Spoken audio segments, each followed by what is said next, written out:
камсыздандыруу 5 күндөн кийин гана күчүнө кирет экен. 5 күнгө чейин ал адам өлүп калабы? Милдеттүү медициналык камсыздандыруу фондуна мындай сындар айтылып келет. Бул жолу өлкө башчысы Садыр Жапаров дагы сынга алды. Түзүлгөндөн тартып 25 жыл өтсө дагы өнүккөн жок. Иши алдыга жылбаган арамза кызмат катары сыпатталып, негизинен республикалык бюджеттен каржыланып жатканы сынга алынган. Мындай сын президенттин сайтындагы маалыматта жазылат. Ушул маселеге байланыштуу президент Садыр Жапаров тармакты реформалоо боюнча жаңы жарлыкка кол койду. Элге түшүнүктүү жеткирип берип, мынакей 1720 сом бир жылга ошол төлөсө,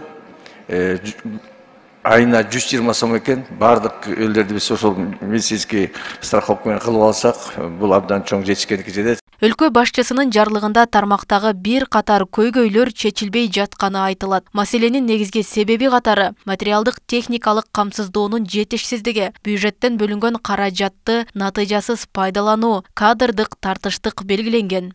Эме көйгөйлөр жок эмес, көйгөйлөр бар, кадрдык тартыштыктар бар. Бизде азыркы күндө 70-тин тегерегинде врачтарыбыз жетпейт, облус боюнча алып келсек. Ошондой ремонт кыла турган жерлерибиз бар, больницалардын көпчүлүгү ремонтко талап кылат. Ошондой эле жабдууларды, медицинский оборудованиялар, жабдууларды алыш керек. Андай көйгөйлөр бүт эле жерде бар.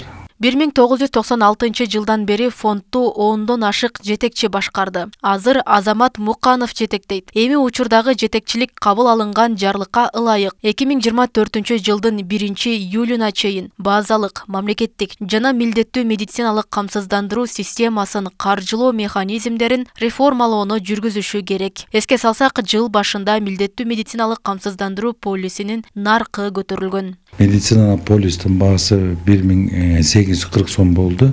Ал эми чет өлкөлүк жарандардын полиси битке арзандады.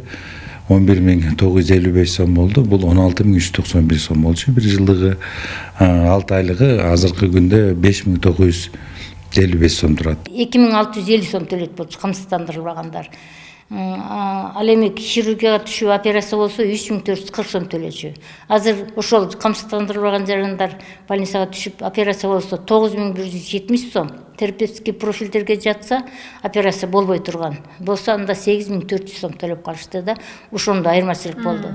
А так жеңилдетилген акысыз баягы льготный контингент ошол эле боюнча калды суммалары. Милдеттүү медициналык камсыздандыруу саламаттык сактоо тармагында жарандардын укугун камсыз кылууга багытталган социалдык коргоонун мамлекеттик формасы деп мүнөздөлөт. Анын максаты жарандардын сапаттуу медициналык жана профилактикалык жардам менен камсыздоо. Роза Акматжан кызы, Адилбек Абдакимов, Ош ТВ.